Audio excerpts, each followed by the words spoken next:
I go through my childhood and adolescence where I continue to be the ultimate scrutinizer, where everyone must continue to answer to me, okay? I continue to be the master of my universe. Then when I get to be this place in my life, when I actually am chronologically an adult now, 21 or whatever it is, and the rest of society now is granting unto me all of the privilege that comes along with being an adult, what do I actually have at that point? Well, I do not have an identity, okay? I don't actually have an identity that is based in real experience and one that is forged from all of the challenges that I've had in my life. No, that's not going to be there because remember, I've not really done anything that I don't want to do. I've been able to successfully avoid that. All right? What I do have at that point in my life is an image. You know, and really, an image is a poor substitute for an identity, but that's what I have. And I have spent a lot of time in my childhood and adolescence honing this image. Now, why is the image so important? Well, remember, I can't independently provide the kind of life or the kind of experiences that I think that I need, the kinds of things that I feel as though I am entitled to have. Okay? I can't do that independently for myself. And that's the dirty little secret that I don't want anybody to know as well. I don't want anybody to know that I don't actually have the capacity to do this for myself, you know, and I don't even really want to acknowledge to myself that I cannot do that for myself. No, I need to keep this sense that really I am the master of the universe. No one knows better than me about anything. But I have an image that makes it so that others respond to me the way I need them to. And I've honed this image. I know exactly what it is that I need to do. I know exactly the kinds of things that I need to bring into my life to make sure that others will respond the way that I insist that they respond to me. Now, we all know at least a bit of what this entails. We were all adolescents. and we know the importance that at some points in our lives that an image can play. You know, an image can be nothing more than a haircut if you want it to be that, right? The difficulty with an image is that there is no way to separate one's sense of self from the image, okay? So, in essence, it means, you know, I become the clothes I wear, okay? I become the music that I listen to. I become the social group that I hang around. I am my 19-year-old girlfriend. I am my 2003 Mustang convertible, you know? There is no way to separate the sense of who I am from the accoutrements that I require to keep that image in place. Okay? And the other thing is that when my image fails, when the rest of the world fails to respond to my image the way that I insist my parents do, I'm completely befuddled. And I don't have a backup plan. So it means that I have to do whatever it is that I have been doing to create the image. I have to exacerbate that now and keep doing it over and over and over and over and over until it finally does work the way that I am insisting that it works. That's all that I really have. So I take this out into the world, you know, now that I have been granted all of the privilege that comes with being an adult. And what happens? Well, I take that influence, I take access to that influence, and I immediately self-destruct with it. And the reason is because I have no discipline, you know, I have no wisdom, I have no competency. I don't know how to handle that. I am going to crash and burn. That's what's going to happen.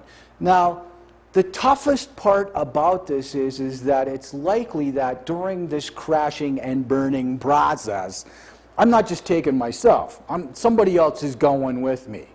And I will have no actual realization or awareness of what it is that I am doing to my external environment as I am self-destructing. I will have no sense of the pain and anguish that others may be encountering because of the decisions that I am making. That won't even cross my radar. And when I find myself, in those incredibly deplorable conditions, when I've crashed, the only real sense that I have is, and expectation that I have, is that it's going to now be somebody else's job to see how much pain I am in, and that they have to come and fix it for me, right? I will have no sense of what it is that if I've actually depleted the entire family finances, I'm not going to have an awareness of what that's really all about, okay? There's no way that I could know that. The only thing that I'm going to know is, okay, who's going to fix this for me? Who's going to make me feel better? All right? That's what it's going to be all about.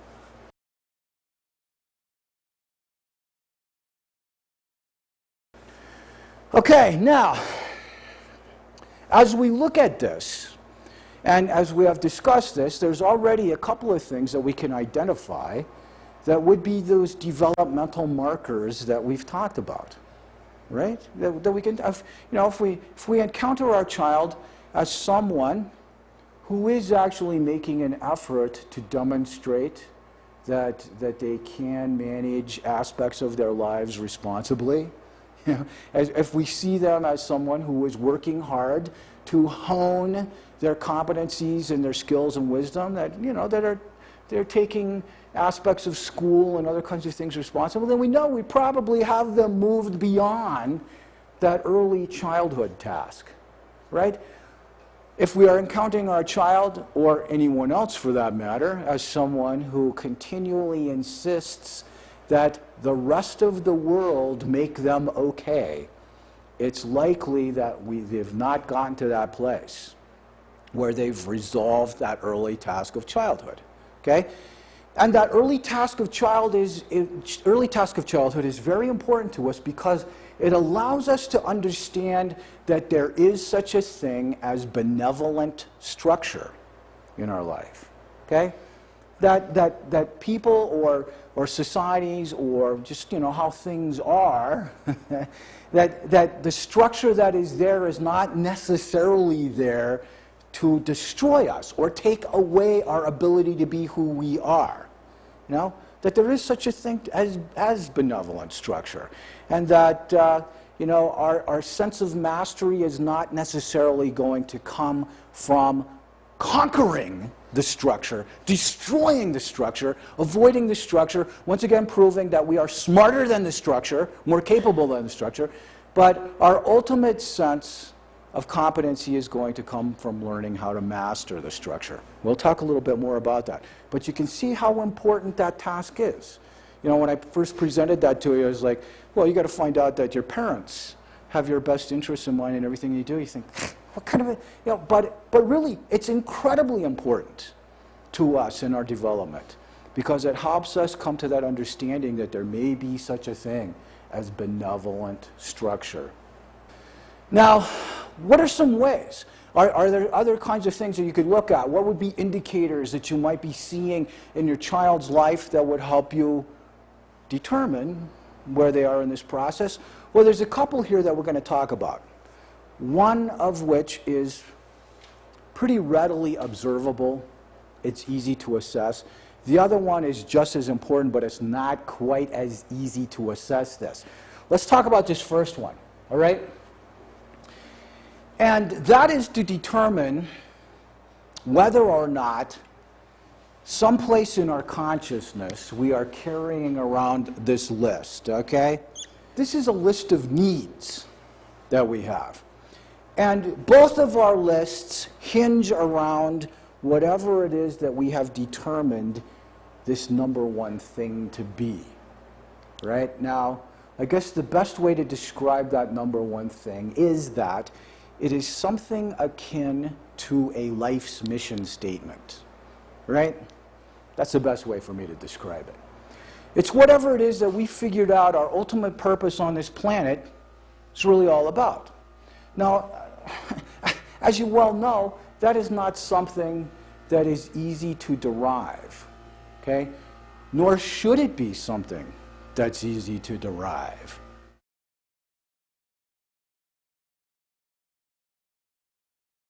No one is actually going to come to us, at some point in our existence with a little slip of paper that says, well, here you go, here's your life's mission statement, good luck. It doesn't happen that way. This number one thing, this purpose that we have in our life needs to be something that we struggle to understand. And it must be a struggle, because that's where the meaning is found. So if we go back to that point in our lives when we were 19, you think about that. When we were 19, none of us had that dialed in, okay? Not at all. When we were 19, we all had a greater sense of what it was that we didn't want in our life, more so than any knowledge about, what it is that we were really trying to achieve. Well, I don't really know how this is going to turn out, but I do know I do not want to be like, okay? We had that piece dialed in. But it's also that spot in our life where we come to that conclusion that if this is to be understood, it's my job to figure this out, right? That's that part of that, it's my job to come to that understanding of my own well-being, and take responsibility for that. So if I'm going to be okay, I need to know what it is that I'm doing on this planet. I need to know, what's important to me. If I'm on developmental vacation, I am not going to get anywhere close to this. Part of being on vacation is the whole idea that I do whatever it is I want to do and somebody else has to fix it. So I'm not making any commitments to me. I'm not making any commitments to anyone else. So I am going to avoid having to struggle with what that might be like the plague. I don't want to know. I just want to continue to live my life in a free-form style and let everybody else sort it out for me. But if we're getting to this place where we're saying, no, it's my responsibility. So this now gets wrapped around everything that I do. The quest for understanding, the quest for enlightenment, as far as my ultimate purpose. However I'm going to do that, that becomes a part of my journey, so that it's something that I'm doing on a daily, weekly basis. Now, once I get to that place where I am taking this responsibility upon myself, the responsibility of figuring out, what is my life really all about? What is my ultimate purpose here? What do I think that it's going to be? Once I get to this place, then the rest of this stuff kind of just falls right in there without a whole lot of effort. And what it does for me is it provides for me a portable value system that I can take with me wherever I go. So whenever I get to any decision point that I have in my life, all I have to do is look inside and determine, gee, is this taking me closer to the number one thing, or is it moving me farther away from that? And I can make those decisions accordingly, right? And so, as I was saying earlier, this is an easy thing to assess. When you have this in place, all I have to do is just stand back and watch what you do, more or less. Because I'm going to see you making consistent decisions. I will see you learning from your mistakes. When you do err, you will correct your behavior and move on to, because I can tell what's important to you just by watching what you do. It's not hard to assess. If this is not in place, if I have not struggled with this and I've decided to stay on developmental vacation, I'm not going to make any commitments to myself or anybody else. I don't want to tell you what it is that I need, because you might hold me responsible for that. And I might not want to do that. It might be hard for me to do that, I don't want it. So if I don't have this in place, you're going to watch me and see what I do, and you will be confused. And the reason you're confused is because I'm confused myself. So when I get to one of those decision points, the only thing that I can do is make a decision based upon whatever is happening in that moment. Okay? And I don't live in a connected universe. There is no continuity in my world. I could have faced the same decision 20 minutes ago, but I will see it as an entirely new entity 20 minutes later, even though it's the same thing. And I will make the same stupid mistake that I made 20 minutes ago now once again. Okay? I can't connect the dots. There is no continuity there. I am doing whatever I think I need to do to gain control over my immediate situation. That's as far as I can see. That is it. Okay? So, obviously, if we are thinking about this, and as I'm talking about this with you, if you're thinking to yourself, well, yeah, okay, I have a sense of what this is. I've struggled to understand this, however it is that you have done that. I think I have a pretty good picture of what my ultimate purpose here is and what all of these other things in my life that are important to me, I think I know what those are.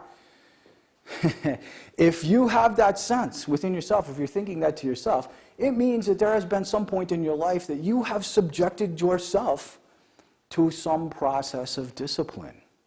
Okay? Because that is the only way that we fill in these blanks. It's by doing the things that we don't want to do. That really tells us who we need to become. It gives us that information. It gives us those hands-on kinds of experiences that we have to have for us to know what we want and we don't want in our life. What makes sense, what can we do, what can't we do. So if we have this list, it's because we've allowed ourselves to be subjected to that process of discipline. Ideally, it would happen when we were children and through adolescence. But for some of us, it doesn't happen that way. Some of us, it doesn't happen until we find ourselves in boot camp, or we flunk out of college a couple of times, and we're dealing with that.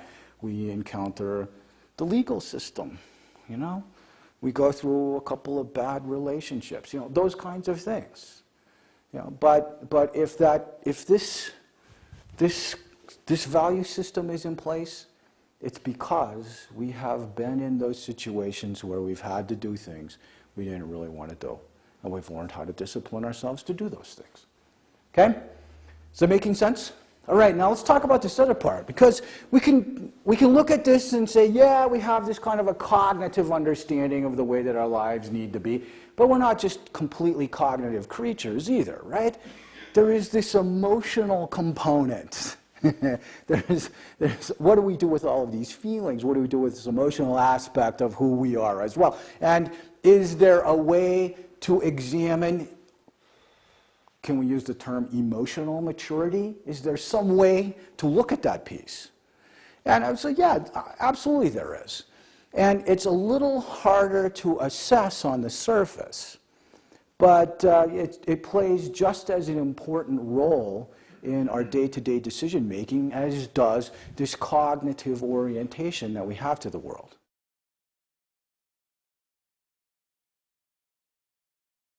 I hear this a lot from your students, from your children. They will come to the program, and of course, they're trying to initially get away with as much as they possibly can, and try and dismiss me as a therapist as much as they possibly can as well. And they'll sit down and they'll say something to me like, well, Doc Dan, I'm here because my parents think I need to find out who I really am. Okay? Now, really, that sounds like a pretty good goal, actually.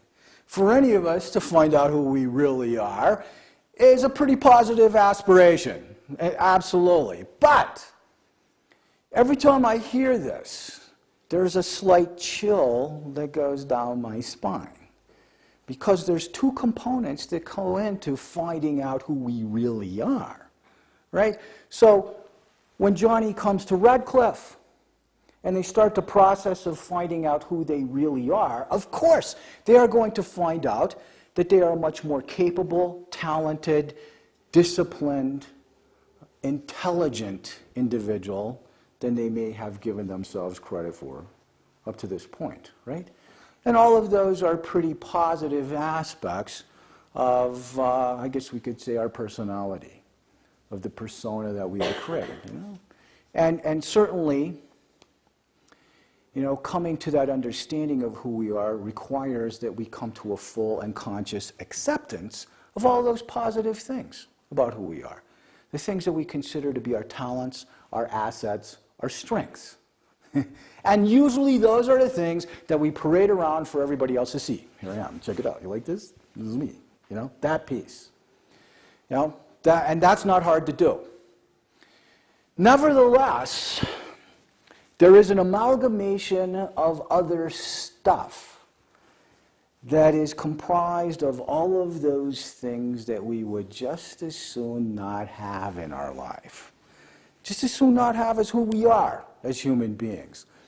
All of the things that we consider to be defective or damaged or painful or shameful. Okay? All of those kinds of things. And we need to come to an equal degree of conscious acceptance about those to come to this understanding of who we are as a human being. You know, and so for little Johnny at Redcliff, while he's finding out all of these good things, he's also finding out that, gee, he's a liar. Okay? He is a thief. He has been willing to become physical with one of the two people who love him more than anyone else. He is chemically dependent. Okay? There's a full range of those kinds of things that are a little tougher to swallow, which tend to have some very painful emotions attached to them. Some fear may be attached to those emotions. Some guilt or shame may be attached to those emotions. Some sadness may be attached to those emotions. That's a lot harder to come to a conscious acceptance of all of those things because of that emotion that's attached to them. So instead of bringing them into our consciousness and allowing them to be a part of the persona that we have as human beings, what we do instead is we create what I guess could be termed like a psychological basement for ourselves, right? And there's this nice little closet down there in that basement, you know, and so we open that closet up and we throw all of that painful emotional material down there in that closet, and we slam the door and we put the chain lock on there, right? Then we run up the stairs and turn off the light, and we go about our lives as though that didn't exist, because we don't want to have to deal with it, and we certainly don't want anybody else to know about whatever that stuff is in the basement. Okay? And so here we are, you know, cruising along in our lives, thinking that everything is okay, when in reality, it's the stuff that we have down there in our basement that is actually having more of an impact upon our day-to-day behavior than is, you know, all of this other stuff that we have in our consciousness and all of these cognitive kinds of things that we are, you know, espousing and believing about ourselves. And the reason why that is the case is because we will always make decisions to try and stay as far away from that stuff as we possibly can. So there's going to be a big part of our lives that we will be avoiding. Anything that's going to tap into that sadness, anything that's going to tap into that fear, anything that's going to tap into that shame, we're not going to get anywhere close to that because we don't want to open up that closet door and take a look at that. If we were to open up that closet door, it would feel amazingly overwhelming to us. We weren't able to manage whatever that stuff was when we put it in the closet, and it feels like we're not going to be able to manage it now. All right, so now let's look at this on two different levels. First of all, on the grand scale, and just for purposes of our discussion here, I guess we could say that one of those keys or one of those indicators of emotional maturity then would be how we manage that closet, how we manage whatever it is that we have in our basement. It might be a little bit idealistic to think that we are ever going to completely sweep clean that closet. There's always going to be something in there. But it certainly is our awareness and our ownership of whatever it is in there, and our understanding of the nature of the impact that it has on our behavior. Okay? Those are the indicators of emotional maturity. Now, on a more practical level, here for you as parents, let's talk about how does this influence your child, and what are the manifestations of this in the relationship that you have with your child as well. Okay?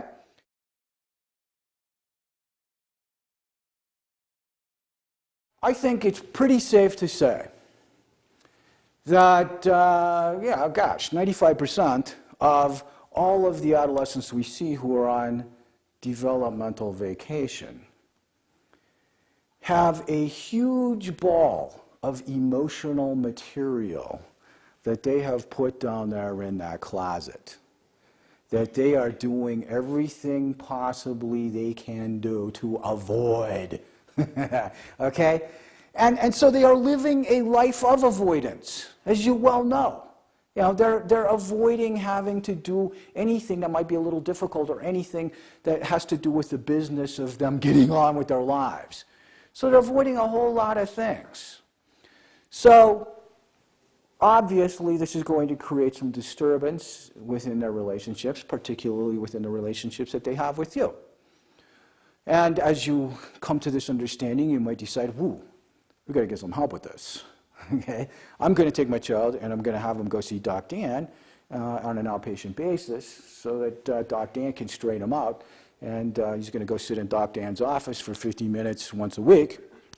And we're going to fix this whole problem. Well, the difficulty is you bring me your child. And as they sit in my office, if they have been living a life of avoidance everywhere else in their life, that's not going to be magically suspended for 50 minutes in my office. It's not happening. Okay? So a lot of times what's going on for that 50 minutes in that office once a week is whatever it is that I have to do to make sure that that student, that patient is going to come back next week. All right? That we're not even getting close to opening up that closet door and looking at what's in there.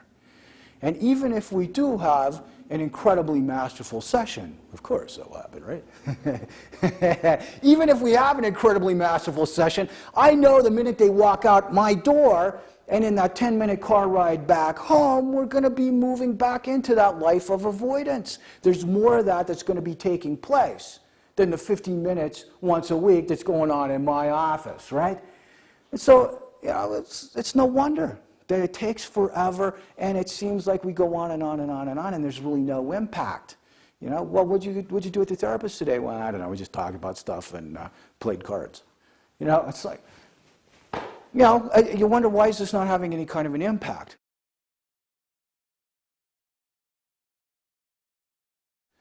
How is this manifested in the life that you have with your child? Well, if there is this huge chunk of emotional material, it's pretty safe to say it's one of those things that we've talked about before. This is either fear, okay, and most of the time when we're talking about adolescence, it's fear, okay? It's fear, it's sadness, unresolved sadness, or it's shame. Shame/guilt. And it's a combination of all of those things. It's down there, all right? Now, when those situations arise, in which your adolescent, where your child has actually, in living their life of avoidance, has now created this disruption. And there has been a situation that you know, has destroyed your trust, or that they have actually created some kind of havoc within the relationship that they have with you. And you attempt to confront your adolescent around all of this. How should this actually go, and how does this go? Well, ideally, if your adolescent was actually moving into a position where they were trying to be more mature in their lives, they would come, you know, into this situation and take responsibility for what it is that they have been doing. And, of course, they would have that realization, and you know, such that they would come to you, well, gee, you know, Mom and Dad, the reason that I've been causing all of this disruption is primarily because, you know, I've been doing a little soul searching, and I recognize that I am incredibly frightened by the prospect of having to move out of Disneyland, okay? I don't think that I have what it takes to be able to live my life as a young adult and take responsibility of managing myself at this position to which I've grown accustomed. And so I have to do all of this crap to make sure that you keep paying my all-day pass to stay in Disneyland, okay? That's why I'm having to do this. Now, that would be the responsible thing for them to do, to be able to come to you saying, yeah, it's my bad, I actually did this, and I need to do whatever it is that I need to do to compensate for, you know, the situation that I have now created. Now, that's not going to happen at all. In fact, you're not ever going to have that discussion where they come to you and say, you know what is at the core of all of this? It's my fear. It's my fear. It's my shame. It feels overwhelming to me. And I need to make sure that I don't ever have to encounter my own shame and fear.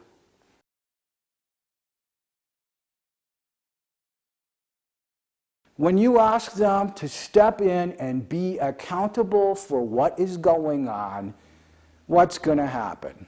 Well, there is going to be an amazing infusion of hostility that seems to arise from nowhere.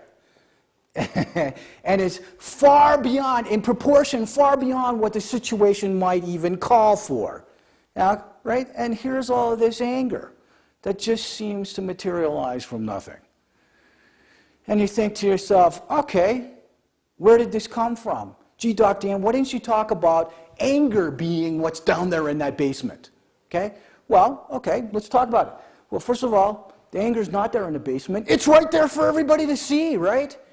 And the anger really does not have a whole lot to do with the emotions that are down there in the basement or resolving those emotions in the basement.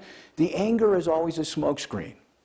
If I'm an individual who is living that life of avoidance and absolutely does not want to take responsibility for the fear that I'm carrying around, the shame that I'm carrying around, and, in some cases even the intense sadness that I'm carrying around, when I am asked to be held responsible and have to actually delve into my own sense of shame or fear, then my way of avoiding that is to throw up that smoke screen. I don't want to actually have to feel the primary emotion that would be appropriate in this situation, in whatever the situation that I've created. If I've actually damaged somebody, I should be feeling some guilt. If I put people through hell, I should probably feel some shame, right? But no, I'm not going to do that because it's going to be overwhelming to me. So I'm going to go to that cheap secondary short-circuit emotion of anger. And because I can immediately feel angered and punished by the fact that you are asking me to be accountable for what's going on. Which, appropriately I should be. But no, I don't want to do that. So I bring the anger into play, and it insulates me from having to actually feel that primary emotion that's going to be overwhelming to me. I don't have to deal with it now, right? I'm insulated from that, and I'm energized. I can go someplace, so I'll just go to the anger. It's pretty handy for me. Now, the second thing that anger does for me, and here's the little magic in all of this, is that it transports my problem of not wanting to have to take responsibility for my own emotional stuff to you. In which now I can create this amazing dilemma in my anger. I can do a whole lot of stuff and feel perfectly justified in doing whatever it is that I'm doing and creating an amazing dilemma for you that now I'm going to stand back and watch you helplessly try and resolve this dilemma that I have now created for you. And you know what? There's no way you can fix it. And I'm going to make sure there's no way that you can make it better. There's nothing you can do to resolve the situation. But I'm going to stand back and watch you impotently flailing around trying to handle this, and I will continue to feel perfectly justified in living my life of avoidance. Because really, at the whole root of this, what am I asking you to do? I'm asking you to fix the fact that I don't want to deal with my own stuff.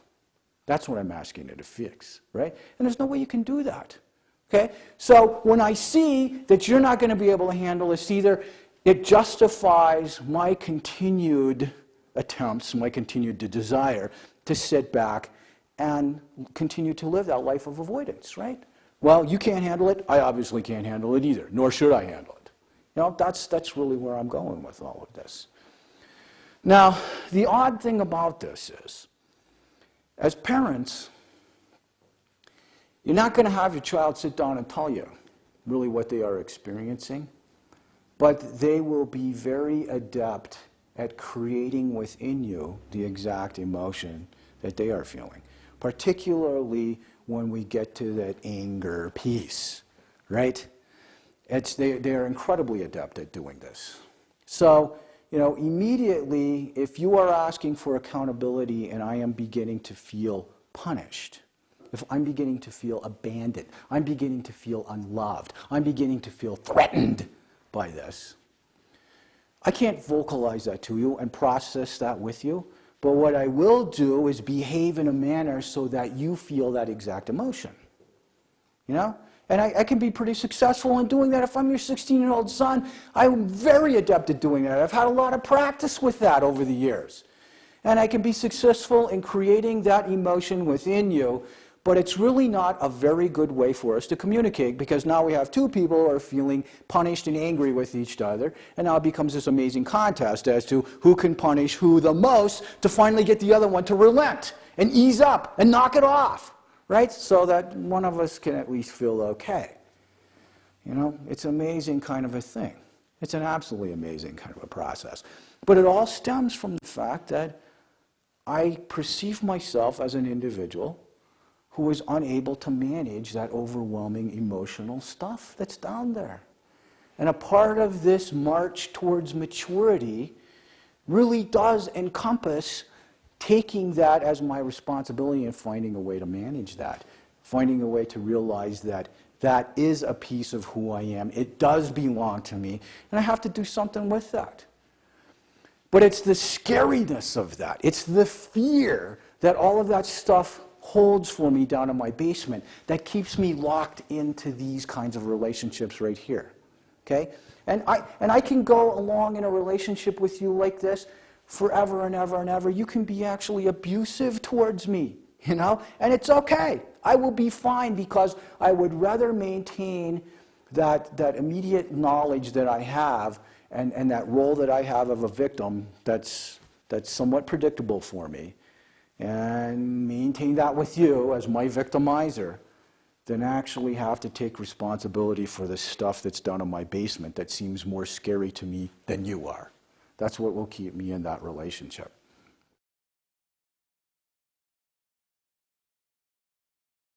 These kind of relationships, this is a pretty strong relationship right out of the box. You know, as we are dealing with this with our parents and all the other adults in our world, and when we're young kids, it's a pretty strong relationship. If it persists through our adolescence, young adulthood, into adulthood, it becomes an amazingly strong relationship as well. It's not a healthy relationship, but it's a very strong relationship. And the thing that makes it so strong is that the sense of self that we have is intermixed within the relationship. I don't know who I am without you. You know, it's that enmeshed component. So, you know, it makes the bonds very, very tight there. Now, if we were offering an alternative to this, you know, hopefully in our discussion here, we're saying there is an alternative to that.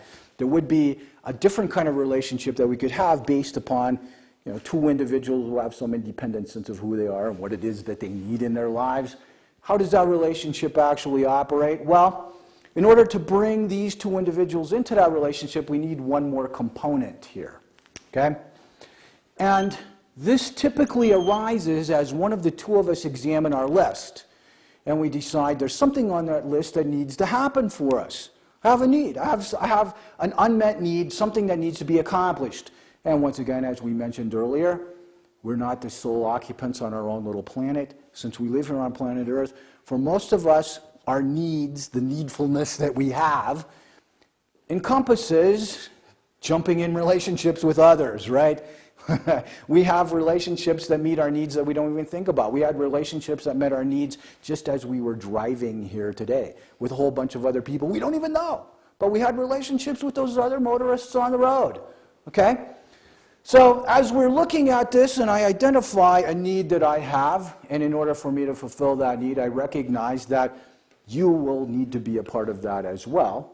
And I propose that initial need as a purpose in our relationship. In fact, that purpose can actually be the thing that defines our relationship.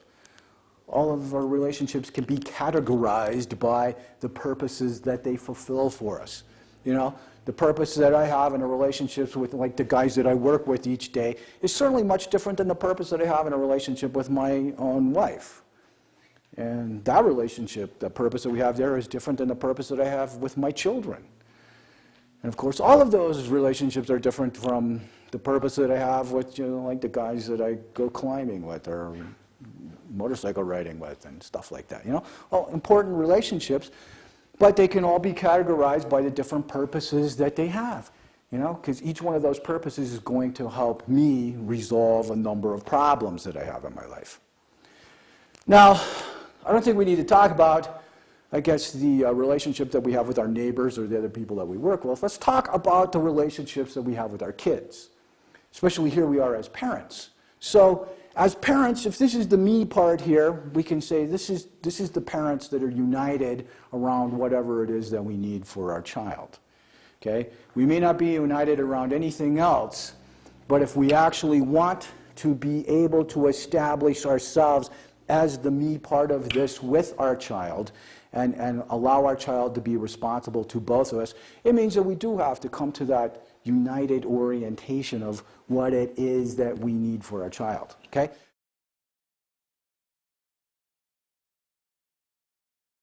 So if this is the me part of us, and we're talking about the you being our children, what would you suppose then the ultimate purpose of a parent may be?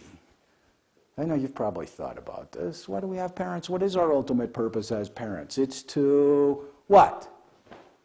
What would you say? Go ahead. To let them go. Okay, very good. To let them go. Yeah, I like what you say. The ultimate purpose of a parent is to work yourself out of a job then, right? Is that it? Raise them to that point. Or get them to the point where they're independent. There we go. That's kind of what I mean. Yeah, absolutely. Absolutely. That is it. Absolutely. There's that sense that, well, we're going to be parents for as long as we're alive and as long as our children are alive. But there has to be that point where we turn the job of parenting over to our children, okay? Where they take that responsibility to parent themselves. It kind of gives us hope. It gives us that vision when we are interacting with our 13-year-olds in our home and pulling out our hair. There's that sense that, okay, they're not going to be 26 in our homes and we're still going to be interacting with them the same way. No, there's a progression here. There's a progression. At some point, it's okay for my child to come to me and say, okay, Dad, you're never going to have to remind me to brush my teeth again. I think I got that piece down. I'm ready for the next one. There's a progression here, okay? That's what's going on. So the ultimate purpose of a parent is to facilitate the development of an independently responsible human being. Just exactly what you were saying. That's what it is that we do. Now, the big question is, how do we do that? What goes into facilitating the development of an independently responsible human being? When you think about this, gosh, there's been truckloads of books written about the process of parenting. No question about that. But as we examine this, especially in these terms, there really are only two things that we do. And the truckload of books that have been written about this are just an elaboration on these two things. Okay? So, the first thing is, we get to be the ones that model what it looks like to be an independently responsible human being. Right? We want to be those individuals that are up there on that plane of independently responsible human beings that our child looks up to see when they're going through that initial conflict, right? Of figuring out, hey, guess what, I'm just a little kid, not the center of the universe. And here are all of these individuals in my life who are masterfully wielding so much influence in the world. Okay? So when our kids look up to see us up there, what do they need to see? Well, they need to see us engaged fully in the struggle. The struggle to what? The struggle to master the structure of our own lives. Okay? That's what they need to see. And of course, the kinds of things that we will be engaged in doing are going to be at a little more complex level than the kinds of things that our kids are going to be doing, but it's still human stuff. They're living with us on this planet. So they need to see us up there engaged in the struggle, right? What they don't need to see is us taking that attitude that, gosh, things like limits, rules, structure, laws, organization, That's okay for everybody else, but somehow it doesn't really apply to me. Okay? Or they don't need to see all of those little ways that we have learned how to insulate ourselves from the pain of the struggle. And by the time we all get to be adults, we know a lot of ways of insulating, of medicating away the pain. Yeah, we know a lot of ways to do that. Now, our kids need to see us engaged in the struggle. When we are engaged in the struggle, it means that there will be times that our kids watch us and they will see every decision that we make will be absolutely brilliant and everything that we touch turns to gold. Okay? There will be those occasions, but there will also be those occasions when our children will observe us falling flat on our faces. Right? That's part of being engaged in the struggle. That's really what it's all about. But they're getting a sense that there really is no part of our lives that is beyond our capacity as human beings. Right? That's what independently responsible human beings do. We engage. We engage in the struggle. And we're figuring out how to master the structure that we have in our lives. That's what they're looking to see. Now, the second thing that we do here is, as the king and queen of the kingdom, right? We are the ones that implement that structure within the realm of our own little kingdom. We do that. We impose the structure. That's our responsibility to do that. We can't abdicate that to our kids. We can't abdicate that to anybody else. As parents, we get to be the ones that implement the structure in our kingdom. And this is where it gets more difficult, right? This tends to be where the substance of most of those books is actually found to be. It doesn't make it any easier, but I think it's very important for us to remember as parents that whenever we implement structure at any level, it is our kids' job. They absolutely must do this. This is their job. They have to figure out how they have the greatest degree of influence relative to that structure. They must do this. Now, hopefully, as we go into this, we know something that our kids don't know. The thing that we know is that ultimately our kids will find that they will have the greatest degree of influence relative to this structure that we are establishing if they learn how to master the structure. Okay? That's what we want them to learn what to do. But our kids don't know that. So they're immediately going to put us through that series of challenges that we talked about relative to this little piece of structure that we're implementing. So they're going to find, are there some places here where it's a little bit permeable and I can just kind of bloop, slip through there without anybody noticing what's going on? Can I do an end run around this and avoid it completely? The other big one is do I find that the structure is variable between parents? Can I triangulate my parents in all of this? Right? Dad says one thing, mom says another thing. And even in the tightest, very close families, kids are going to try and triangulate parents. But again, if my parents actually hate each other, don't even live in the same state, it's a no-brainer. All I have to do is throw out a little tidbit there for them to start fighting about. And I don't have to be responsible to either one of them. I can play them both pretty easily. The other one is, do I find that the structure is variable between what I have at home and where I find elsewhere? And if that seems to be the case, then once again, I'm going to put all of my energy into where I think I'm going to have, the greatest degree of influence. That's what's going to be going on for me. All right? So, we have a cool way of looking at that to some degree here at Redcliff. We can kind of strip away all the distractors when your child gets here. They just go in that first little door over there and they go sit in there. And one of the first things that happens to them is they get handed a list of 14 rules. Okay? 14 rules. These are 14 rules of Redcliff. And since this is a program that's essentially without doors, it means that we need to know what's going on with your kids at all times, and we need to know the nature of the relationships that are going to be going on here with them. And the first task they have is to memorize the 14 rules of Redcliff. Okay? For some kids, that's kind of a daunting task, but we expect them to memorize those, and they are held responsible for knowing those rules should they ever have to repeat them verbatim at any point in the program. If you want to know what those 14 rules of Redcliff may be, when you see your child later on today, ask them because they have them memorized, right? They will tell them to you. All right? Yeah, so there's where your child is. Now, we also set some structure for you as well when your child comes to Redcliff. And for most of you, this was maybe just even a minor blip on the radar screen. Things like, well, this is how we do the mail. You know, we don't send any contraband out there. And we don't ever talk about graduation, right?